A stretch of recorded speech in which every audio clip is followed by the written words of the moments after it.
Brought to you by Agilus Diagnostics.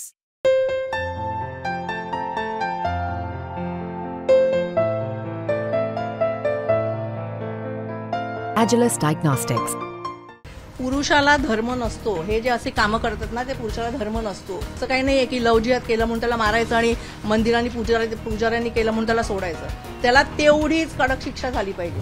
खरं तर आरोपींना पकडलं जातं, पण दुसरीकडे कायद्याचा धाक नाही का वाटत?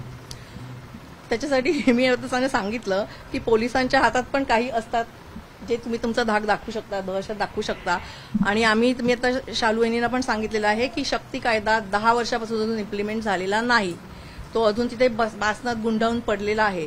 तर आमची अशी पंतप्रधानांना विनंती आहे की आता पुढच्या 5 वर्षात ह्या एकाच वर्षात तुम्ही तो शक्ती कायदा पास करा आणि तो पास करून त्याचं इम्प्लिमेंटेशन होतंय की नाही ते बघा. असे गुन्हे झाले की 2 महिन्याच्या त्या माणसाला फाशीच दिली पाहिजे.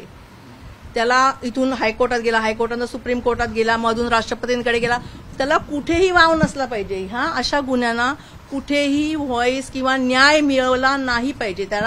त्यांनी जे केलंय त्याच्यावर त्याला पनिशमेंट झाली पाहिजे. उरणमधल्या केसबद्दल बोलायचं झालं तर आरोपीला आता अटक केलेली आहे आणि मुख्य आरोपीला अटक केल्यानंतर आणखी योग्य पद्धतीने तपास होईल असं पोलीस सांगतायत. दुसरं तुम्ही कुटुंबियांना सुद्धा भेटणार आहे. मात्र मागच्या काही दिवसापासून अनेक पक्षाचे नेते हे कुटुंबियांना भेटतायत आणि लव जिहादचा कुठेतरी नारा यामध्ये दिला जातोय. मला असं वाटतं ह्याच्यात धार्मिक न आणता दुसरी जी केस आहे ती आपल्या मंदिरात झाली आहे, ती अति लाजिरवाणी आहे. पुरुषाला धर्म नसतो, हे जे असे कामं करतात ना ते पुरुषाला धर्म नसतो.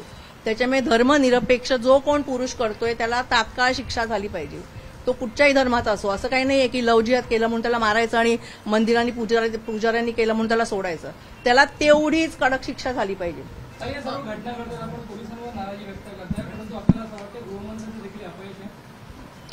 पोलीस जर स्ट्रॉंग ऍक्शन घेतलं तर गृहमंत्र्यांपर्यंत जायची गरजच नाहीये. मला असं वाटतं पोलिसांची नेमणूक किंवा त्यांना त्यांच्याच हातात असते संरक्षण. सरकारने त्यांना दिलेलं असतं की महाराष्ट्रातल्या लोकांचं संरक्षण करायची जबाबदारी ही पोलिसांची असते. पोलिसांनी नाही केलं तर मग गृहमंत्र्यांनी लक्ष घालायला पाहिजे, पण पोलिसांनीच का करू नये ह्याच्यावरती माझा प्रश्न आहे.